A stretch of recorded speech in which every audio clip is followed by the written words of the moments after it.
Hello everybody, it is John. I'm doing just a quick overview of what the Peter Principle game is that was produced by Avalon Hill. Now this was produced back in, if I can just move over and have a quick look. Good question, I'm trying to remember, I might have to have a look on the bottom of this thing. 1981. 1981 this game was released, and certainly the Peter Principle was a interesting game concept, dare I call it that. So anyway, let's see if I can get all of this in without... Alright, so I'm not the best at trying to get everything in, but look, you're going to see basically the board as you can see it. So this is the makeup of the board. You have your pawns, and it is literally a dice rolling game, and you will at your turn look at what 1 to 6 will be, and if you roll a 6 it's free, which I honestly can't recall. I'm going to read very shortly what the game supposedly entails, but your objective is to be essentially the last man standing or person standing. These are the rules. And there's not, as you can tell, the game's been around for a while in my collection. So this is the rule book, as I knock everything over, as is my wont. So the rules, look, they're not overly complex, perhaps not the best written, pardon me, that I've run with. But I just love this last bit here at the back, which says, support the Peter Principle, hire an incompetent. And isn't the world full of incompetent people? But anyway, I had that sitting above my desk when I was working in the public service. And yes, could I say anything else except hire an incompetent. So anyway, look, what the general idea of this game is, and I'm going to read from the rule book here. All players try to keep from reaching their levels of incompetence as they move up the old ladder of success. Each block represents one job in the hierarchy. There are 4 levels within the hierarchy. So you have an assistant, a manager, a vice president, and a president. So that's how I'm interpreting the board. When you start your turn on a minor or major decision, so there are minor, which are the yellow, major are the... good question. Major is yellow. Oh, well, actually, they're both... Oh, no. They're all minor. Where's major gone? Okay, as you come up to the next level, okay, become the major. So, not exactly looking at a great amount here. So, when you end your turn on a minor or major decision, or the FPS, which is the final placement syndrome, you must draw the appropriate card. Decision cards are either right, wrong, or pass the buck. Right and wrong cards are kept face down in front of you.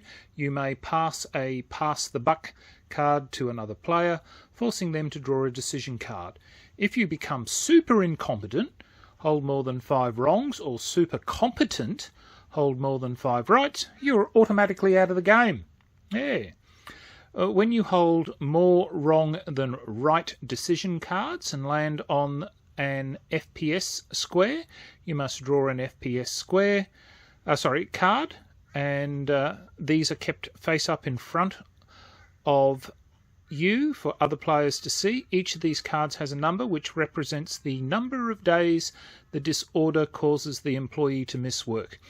If the number of the cards a player holds totals 15 or more, the player is ousted from the game. Yep, nice and simple. As I think I've called it, it's a snakes and ladder type game. When you end your turn on a promotion square or space, you are eligible for promotion. If you hold more rights than wrongs, so you're eligible for promotion if you hold more rights than wrongs. However, you may refuse the promotion and go to Peter's parry instead, and that could be fatal. And Peter's parry is this, roll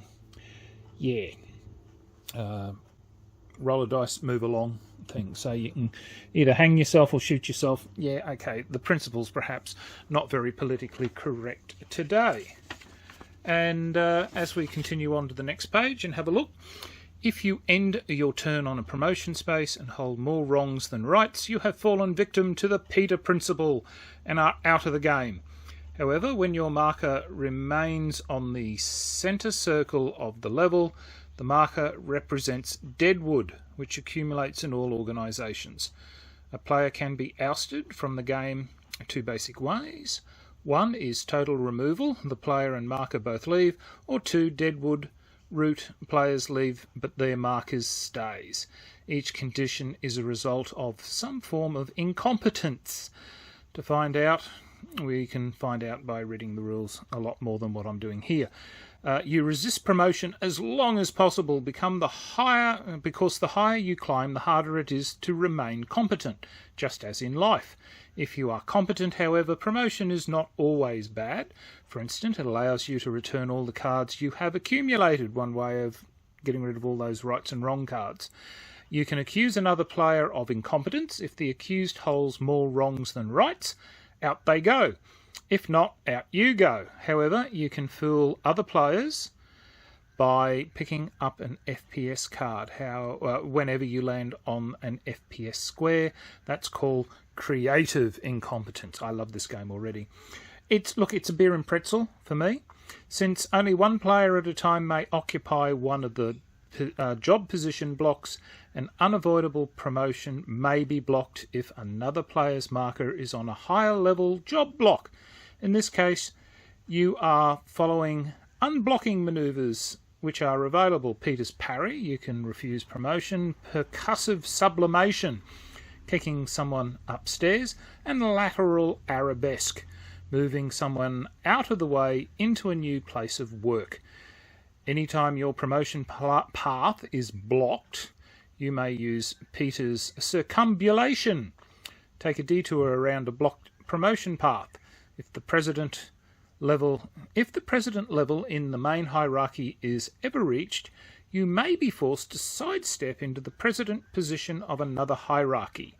If your turn ends on submit competence, once you've reached this level, you remain as long as you can avoid the space compulsive incompetence. Ready to resist rising to your level of incompetence with the information you just read, you can start playing right now. Refer to the following detailed rules, and there are more detailed rules. As you can see, the book has got what do we got? We've got 10 pages. So look, it is just a very light game, and it's more to take mockery of what happens in a real life. And where it said, you had to accumulate, once you got more than 15 points worth of these final placement syndrome, you're ousted. So we got things like sexual impotence, that's worth 4 points. Philophilia, mania for precise arrangement and classification of papers, 4 points. Rigocatus, abnormal interest in organisations and flowcharts. Haven't we met many people like that? Dizziness. Papyrophobia, abnormal desire for a clean desk. Insomnia. Overeating. Oh my God, I'm not even going to try and attempt that. Telling jokes instead of working. How many organisations have we been in where people prefer to tell jokes? Tinnitus, ringing in the ears. 3. What have we got here? Pathetic faith in polls and marketing tests. Oh, that sounds like my government. Obsessive concern for buildings. Look, it's just really hilarious, these, problems. Oh, look, constipation. Chronic fatigue. Teeter-totter syndrome. Inability to make decisions. How many organisations have I been where that's happened? Skipped heartbeats. Yeah, look, it is a lot of fun. It's one in which really you just don't take it too seriously, but it does mirror, I guess, the real life situations that do happen in our workplace where you think, how the hell did that person get into that position? And in many cases, I guess it's the application of the Peter Principle. So look, thank you everybody for watching, and until next time, signing off, the Honourable John.